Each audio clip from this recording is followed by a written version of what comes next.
आओ सुनाए हमारा काफी चर्चित गीत या देवी सर्वभूतेषु शक्ति रूपे संस्थिता नमस्ते नमस्ते नमस्ते नमो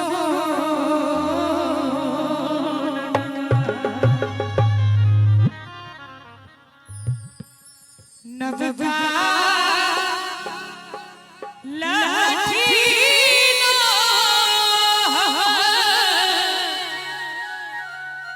करब श्रृंगार हे जननी मैया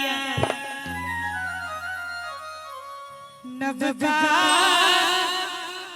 लठीनो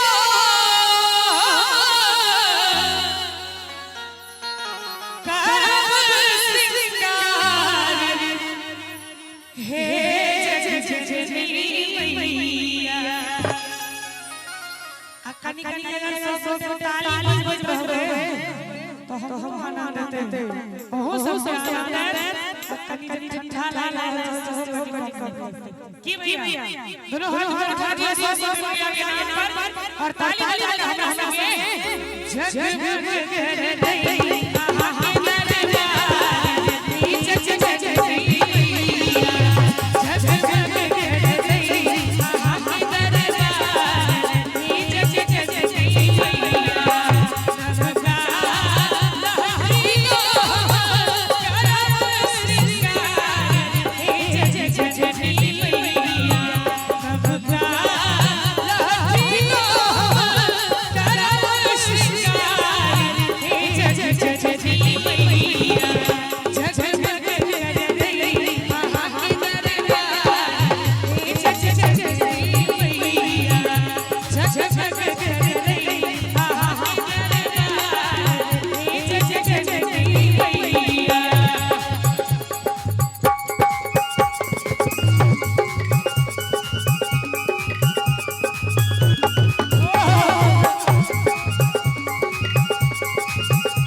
जननी मैया भजन जे लागे छै भजन मैया के भजन लागे छै जिनका जिनका नीक लागे सहता हाथ अन्यथा उठाओ के कोनो काज तई पर उठा लिया चाचा कोनो भारतीय जनता पार्टी के उपयोग चल रहल छै दोनों हाथ भाइयों से और ताली बजाइए हमरा संगे हम सब उठा दियो सब दोनों हाथ भाइयों ने मैया के हां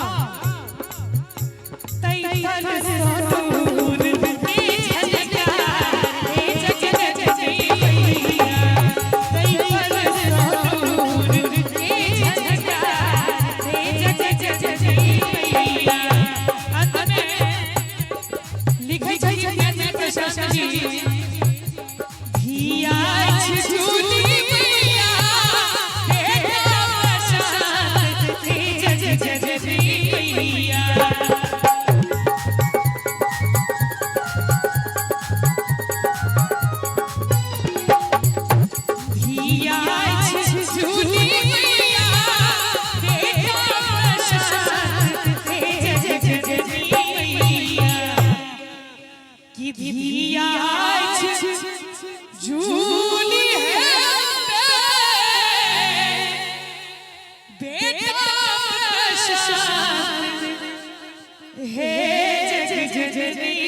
मैया